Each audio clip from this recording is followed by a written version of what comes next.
This is a card reading for relationships and any relationship, whether that's a friend relationship, a family relationship, or a partner relationship, or even a work relationship with a work colleague or a boss. Yeah, so the question is it encompasses all of those relationships.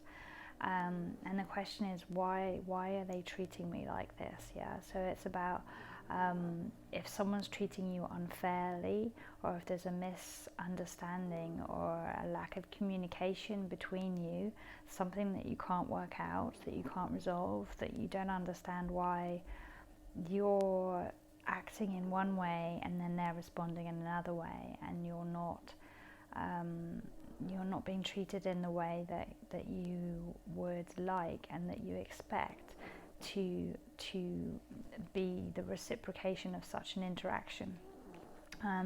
So it's a card of clarification, really, like to basically let us know what perhaps we might need to heal within ourselves or change within our external lives. Maybe we need to change those relationships, leave those relationships, or put more focus on healing those relationships.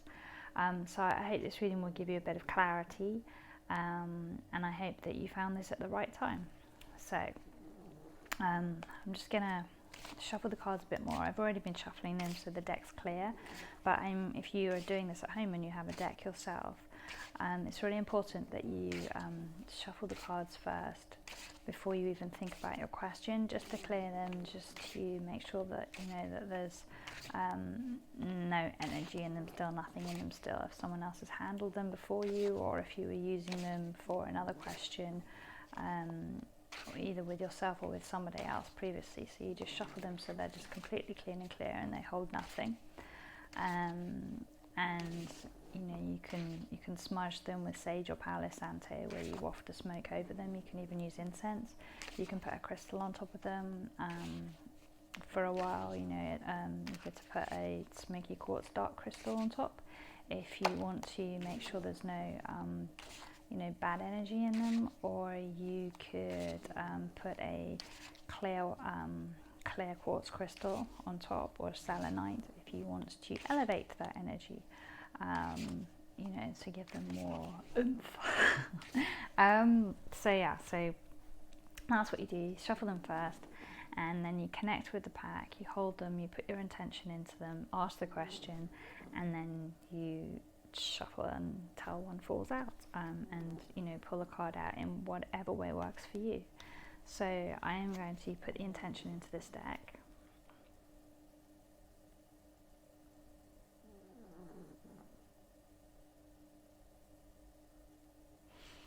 And then I'm going to shuffle the cards.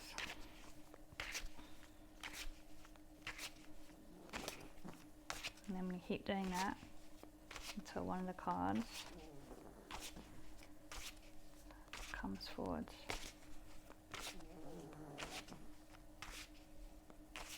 Sometimes they're quick to fall out, and other times they take a while. And we just have to trust in the process. Trust that whatever happens, whatever card comes out, whenever it comes out, that's the right card for us.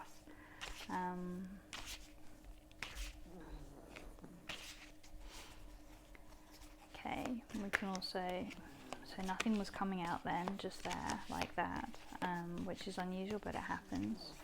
So we can also pull the deck apart in different ways to get cards to come out. Okay, so two cards just fell out then.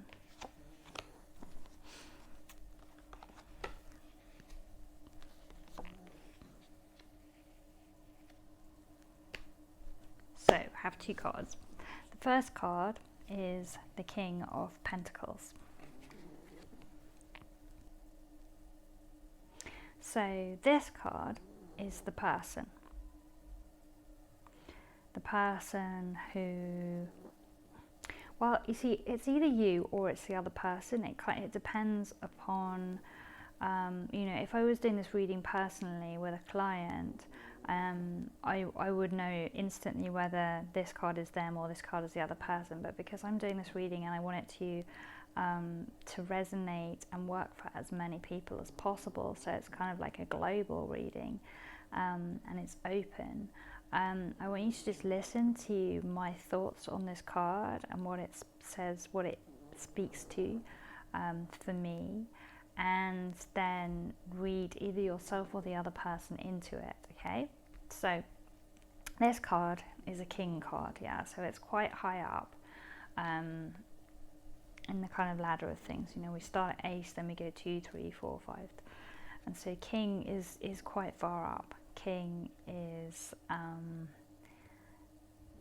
good. King is on the way to the top. And pentacles are all about career and finances and money, like the gold coins, yeah. So when you see the gold coins, pentacles, think money, okay? So if you are the king of pentacles, that's pretty cool. That means that, you know, you either have financial security. Sorry, I just had a weird thing just happened on my phone. Now I'm just going to keep going with it. So my battery almost ran out. So I'm just plugging in, okay, to a battery pack. So excuse me for the little blip, but that's fine. That's life these days. These things happen. So I'm just going to carry on. I'm not going to start again.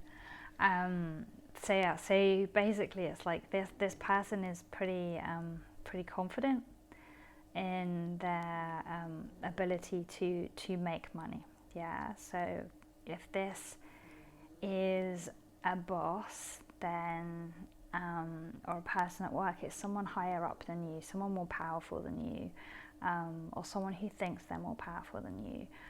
If this is in a relationship, maybe it's in a family relationship, then it's definitely someone who thinks they're more senior than you, who acts more senior than you. If it's in a domestic relationship, say with a partner or a spouse, this person also thinks that they are more powerful than you. They're acting like they're more powerful than you. Their energy is more masculine than yours.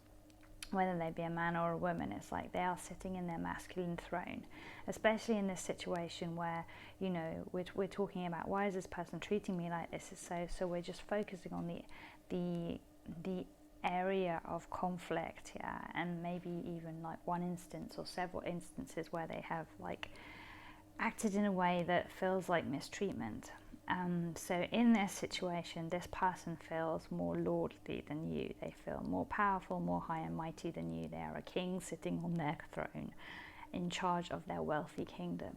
They feel like they have more authority than you because maybe they're older, maybe they think they're wiser, maybe they have achieved, you know, more in their life because of their years, or maybe they've just achieved more in their life because that is the life path that they chose to follow, and they are basing their achievement on what they have achieved in bricks and mortar, in concrete, in business, in a traditional sense. And so that's like the kind of like general basics of the card. This person is not sitting on a high vibrational throne. This person's throne is black. Yeah, this throne is not a good throne. This throne is a bad throne. It's a kind of dark throne, an evil throne almost. And I'm not saying this person is evil, but the throne that they are sitting on is, well, it's all about money and commerce and, you know, property and possessions, you know, physical things, possessions. And so this person, you know, this person looks quite arrogant. They're like quite smug really in themselves. They're like, well, I'm more powerful than you, I'm higher than you, you know, I'm richer than you, you know, so therefore I have more right to dominate this situation than you do, yeah. So they're kind of like, they're sitting on their throne, but it's a false throne, and they are using this as a reason to justify their behavior, yeah. So it's all about their perception really of themselves, that because of their worldly wisdom and their worldly possessions and their years, and their experience, and just pull out whatever of those things resonate with you. Pull out those ones, because it could be any of these things, yeah. But because of all this stuff, they think that that's the reason why they should be the one that's right in the situation. They should have the last word. So this king is sitting on this throne, but it's an old throne. I mean, he is surrounded by vines and greenery, and it's all creeping up on all over him, yeah. But it looks like he's been sitting there for a long time. It's kind of like stagnating. It's not a pretty new fresh garden. It's overgrown. It needs love. It needs weeding. It needs watering. And that's not happening. It's just, it's this throne that's been sitting there for years and years, and it's kind of growing into the ground, while around it the world is changing and moving on and evolving. And the sky is like this beautiful yellow colour, this golden colour. It's all rich and it's full of promise and everything. But this king, and there's a kingdom on the other side of the wall, but this king is sitting on the wrong side of the wall, in this garden that's just like going to rack and ruin. So I kind of think this person has a false sense of authority and worth, really, and it's a bit misguided, and they kind of put themselves up on a pedestal, and maybe other people have put them up on a pedestal. So they're acting like they're superior to you, and that is kind of the problem. So that's something that we need to deal with, and to try and heal, to try and fix. The second card is you, and this is what that's saying to me at the moment, like that this card is you, yeah. So normally the second card would be about what can I do to heal this, or the future, or something. But this card right now is saying, no, this card is you, yeah. And that card is the Ace of Swords. Okay, so you can see a hand coming out from clouds, clasping a sword. You can see there's like a crown speared on the top of it. And then in the background, there's like kind of mountains or waves. And it's all a bit dark around it, although there is this like bright light coming off the hands, illuminating the bottom of the sword and the sword itself. Okay, so aces are like at the beginning. So an ace is like at the beginning of something, yeah. So it's not massively evolved. It's the first step. And swords are about truth. They're about words. They're about thoughts, intellect, and they're quite sharp. But they're very powerful, and they slice through things. And so, like in this card, it looks like below. Okay, so below the hand, there are these waves. It's a stormy sea. It's a really stormy sea, and it's a raging sea because it's kind of like a deep purple and an indigo blue. Yeah, so it's a very emotional sea. There's a lot going on in that sea. It's not a sea that you'd want to sail on in a boat. Yeah, because you'd probably, be tossed over and sink, and you'd all drown. So you're on this sea, you're riding across this sea, and you're trying to rise above it, and out from the clouds, so like the universe, or your guides, or however you see those things, that you have been handed a gift, a way to navigate through this stormy sea. So if we look at it and we go, right, the stormy sea is this relationship, this particular situation that I am trying my best to navigate my way through, and to heal and to improve right now. And the sword coming out from the universe, being given to you from the clouds, yeah, that is your weapon and your wand, Yeah, so it's like it's your weapon, so you can pierce this person, stab them and wound them or kill them and run away victorious, you know, jumping up and down going, ha ha ha, I won. And that's one way of dealing with this situation. You know, as a big like F you. And you have the power to do that with your sword, or you can use this sword as a wand, and you can use it for growth and healing and personal evolution.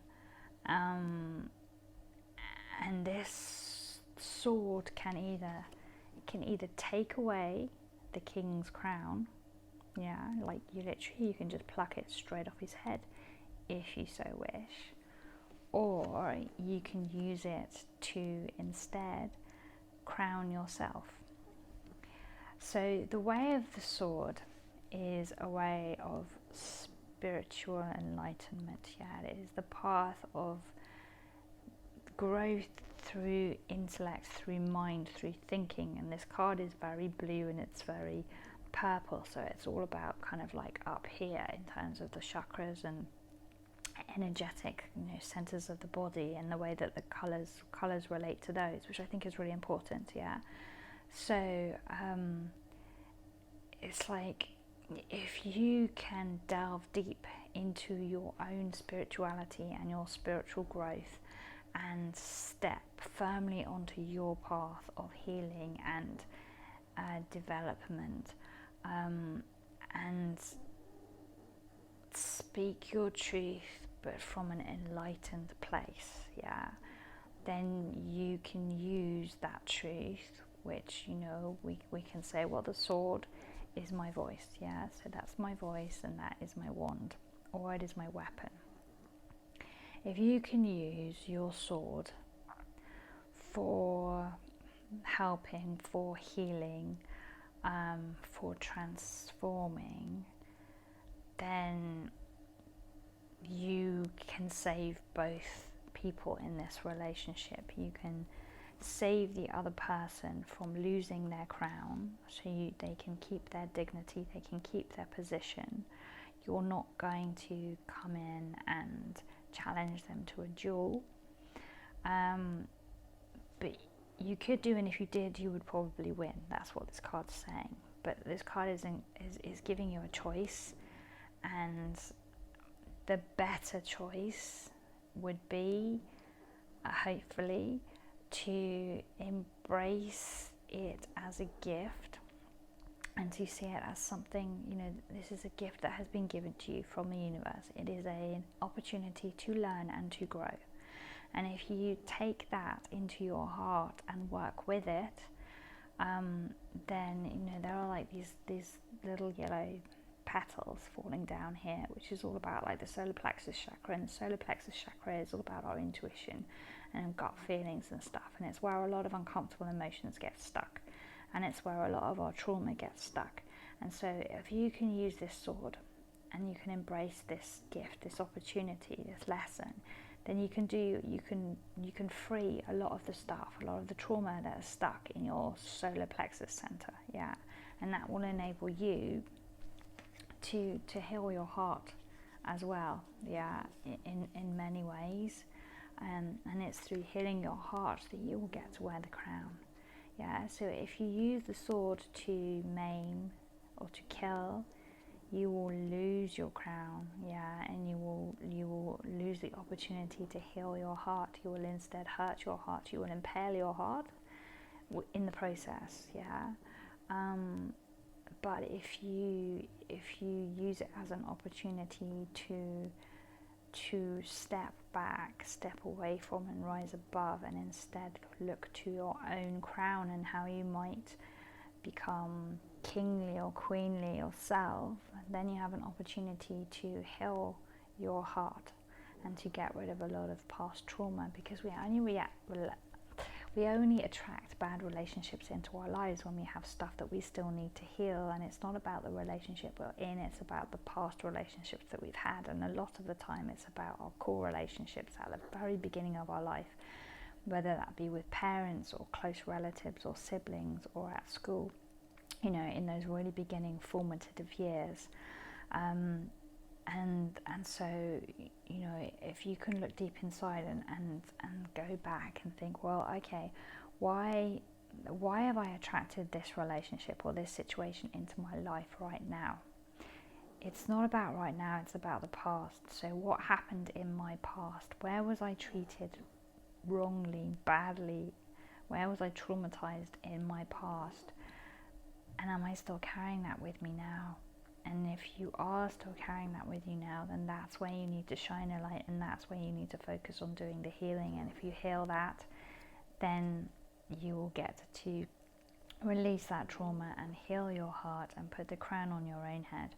And trust me, when the crown is on your own head, then the conflict between you and this other person will either disappear, because that person will no longer feel the need to lord it over you and provoke you and try and get a rise out of you, or whatever it is that they're trying to do. They will either no longer feel the need to do that because your energy isn't calling them to do that, because sometimes we have an energetic imprint that echoes through us that just asks people to hurt us, and it's not like we're aware of it. It's just we attract the wrong kind of people, and we attract people that see in us, okay, you're someone who's been treated like dirt before in this particular manner. Excellent, because I'm someone that needs to resolve that issue within myself too. And right now, the way for me to resolve it is to trigger you by attacking you at your core hurt.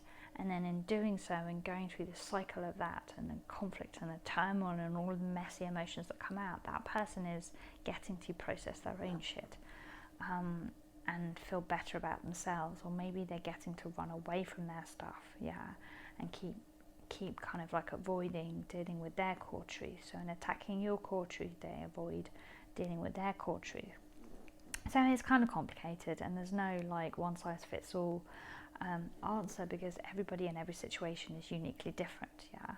But the way to help ourselves and to heal ourselves is never through hurting another person. So we need to speak our truth, and we need to stand by it. We need to hold our sword up high, and we need to have confidence in the fact that our sword came from a good place. It was given to us so that we could do good with it.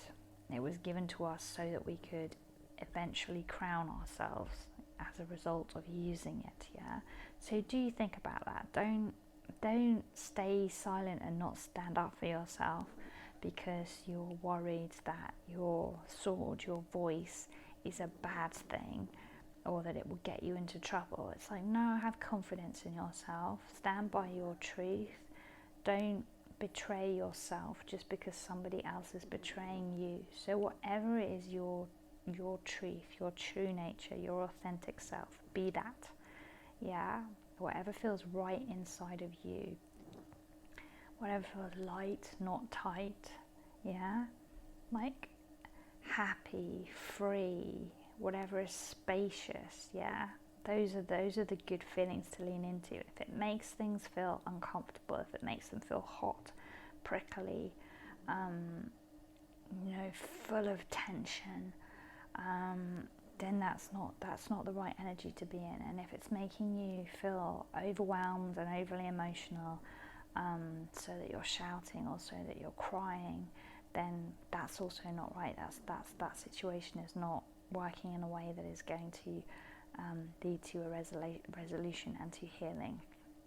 So keep this card in mind, keep focusing on it, keep working with that image, and maybe sit down and do some journaling about what has come up during this reading, what it's made you think about, and how you can be moving forwards. And also just keep in mind this card, and it's like, who is this card? Who is this person? Who is this person in your life? Is it another person? And if so, who and in what situation? And if it's not another person and it's you, if this card is you, then what can you do about this, and how can you use this card which is also you, to heal this part of you. Yeah, so they can go together in that way. I hope that reading was helpful. I hope that you enjoyed it. And if you would like to book a personal reading with me, please contact me either in the comments on here or ideally via my website or via Instagram, where you can find me. I'm always found under the name Lemon Rose Petals. If it's online, it's lemonrosepetals.com, and on Instagram it's just Lemon Rose Petals, and here on YouTube it's Lemon Rose Petals. And yeah, contact me and ask me any questions that you might have. If you want to, book a reading, we can definitely schedule that. And also, I'm quite happy to take suggestions for these video readings that I'm doing for free. If you have a question that you'd like me to ask on a video, so long as you don't mind me, putting out a public video afterwards with that reading, then I would be happy to take that into account and see what I can do. Otherwise, yeah, if you contact me, I can either do personal readings like over Zoom or Skype, or I can do a video reading for you that is just for you and that is completely private, and it will be much like this. So do stay in touch, and I hope to see you next time, if not before.